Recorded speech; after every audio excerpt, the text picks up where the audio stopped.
A trillion-euro French bank has just crossed a line that even the most optimistic analysts said was still years away. Without introducing a new platform, without sending customers to a third-party exchange, and without forcing anyone to learn a new interface, BPCE, France's second-largest financial group, has now integrated direct access to Bitcoin, Ethereum, Solana, and the USDC stablecoin straight into its existing mobile banking applications. And this is not a limited experiment for a tiny demographic.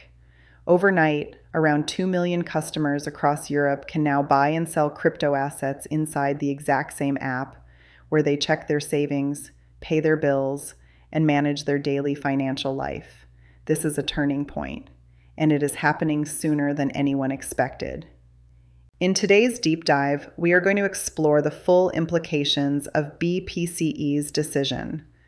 We will examine why this rollout is unlike anything Europe has seen before, how it aligns with the continent's new regulatory framework, and why it coincides with an intense political debate in France around a potential tax on digital wealth. By the end of this video, you will understand why BPCE's move is not just a banking update. It is a signal of a larger transformation that may shape the future of finance across Europe. Before we begin, take a moment to imagine a simple scenario. Tomorrow morning, you open your banking app, the same one you've used for years, and right next to your checking account and your savings account, you see an option to buy Bitcoin or Ethereum. No new login, no external exchange, no transfer delays, just a clean interface inside a familiar environment. Would you trust your bank enough to take that step, or would you still prefer a dedicated crypto platform? Think about it, because millions of people are about to face that exact dilemma. Your answer says a lot about how ready Europe is for mainstream crypto adoption. BPCE is not an ordinary bank. It is a financial giant with more than 1 trillion euros under management, serving tens of millions of clients through networks like Banque Populaire and Caisse d'Épargne.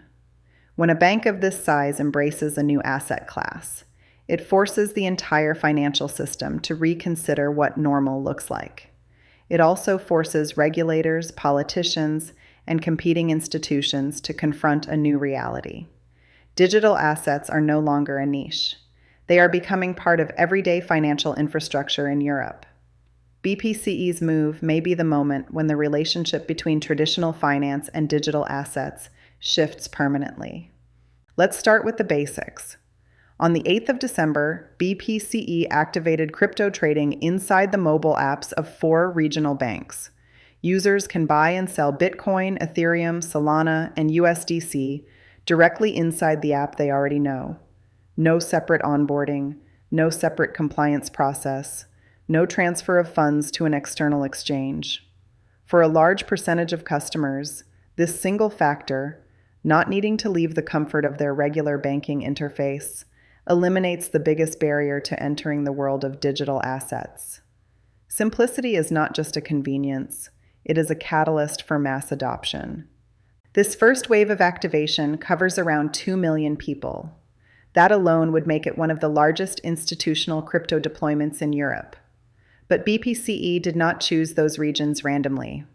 Banque Populaire Île-de-France and Caisse d'Épargne, Provence-Alpes-Côte d'Azur are among the most influential banks in their local markets. Their customers represent a diverse mix of demographics, from students and young professionals to families and retirees. In other words, BPCE is testing crypto adoption across real-life user profiles, not just technology-savvy early adopters. And what happens during this pilot phase will determine how quickly the offering expands to the rest of the country, and potentially across Europe. The plan is ambitious. If performance indicators from this initial launch are positive, BPCE intends to extend this service to all 29 of its regional banks by 2026. That means several additional millions of people gaining seamless access to digital assets. For Europe, this is more than a national experiment. It is a test of whether a large regulated bank can bring crypto to the mainstream without compromising risk management, consumer protection, or regulatory compliance. If the experiment succeeds, it could set a new standard for European banking. But every detail of this rollout has been carefully designed. For example, BPCE has established a subscription model. Customers who want access to digital assets must open a dedicated crypto account, costing €2.99 per month. Trading fees are set at 1.5% per transaction. These are not the lowest fees on the market. Many crypto exchanges offer dramatically lower trading fees, especially for high-volume users. But BPCE is not trying to compete with the lowest cost exchanges. It is appealing to customers who trust their bank more than they trust an unfamiliar trading platform. In finance, trust is currency. And for many people in Europe, their bank is still the most trusted financial institution in their life. Behind the scenes, BPCE is relying on its crypto subsidiary, XRP, to operate the service. XRP secured registration as a digital asset service provider under the French PSAN regime nearly a year before this rollout. This is important because it means BPCE is fully aligned with France's regulatory approach to digital assets. Nothing here is improvised. Nothing is outside the oversight of national or European regulators. By building a compliant infrastructure before the service launched, BPCE avoided a regulatory race against time, a challenge that many exchanges in Europe have struggled with. This brings us to a crucial point. The timing of BPCE's crypto launch is not a coincidence.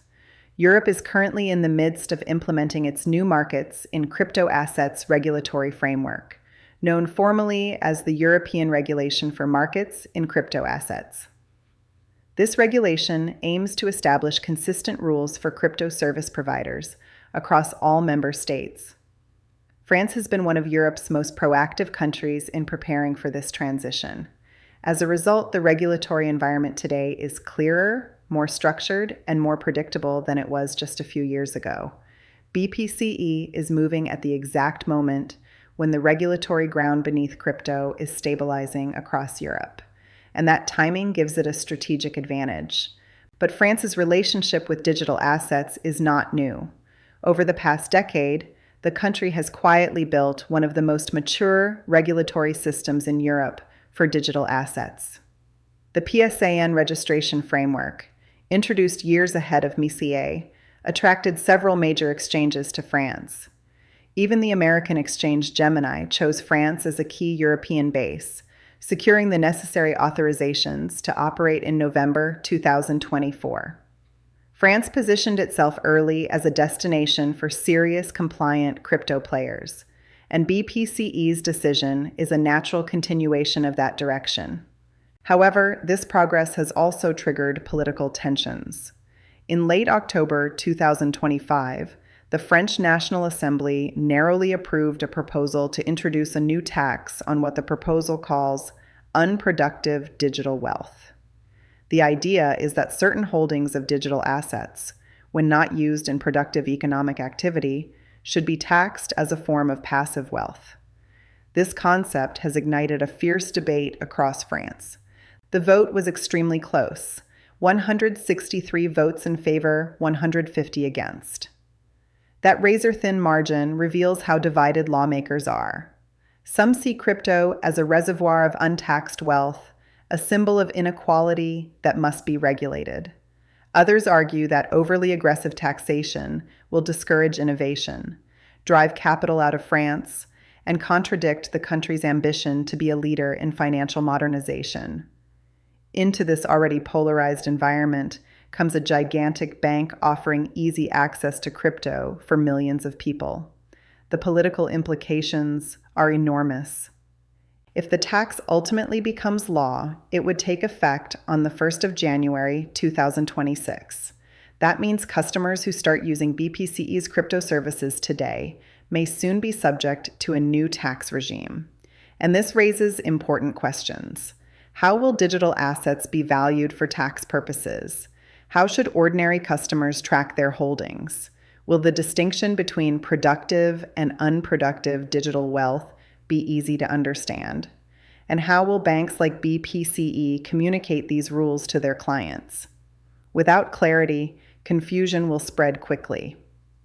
The French Senate now has the responsibility of reviewing the proposal. Earlier in the year, the Senate had already approved the national budget for 2025 without including any mention of such a tax.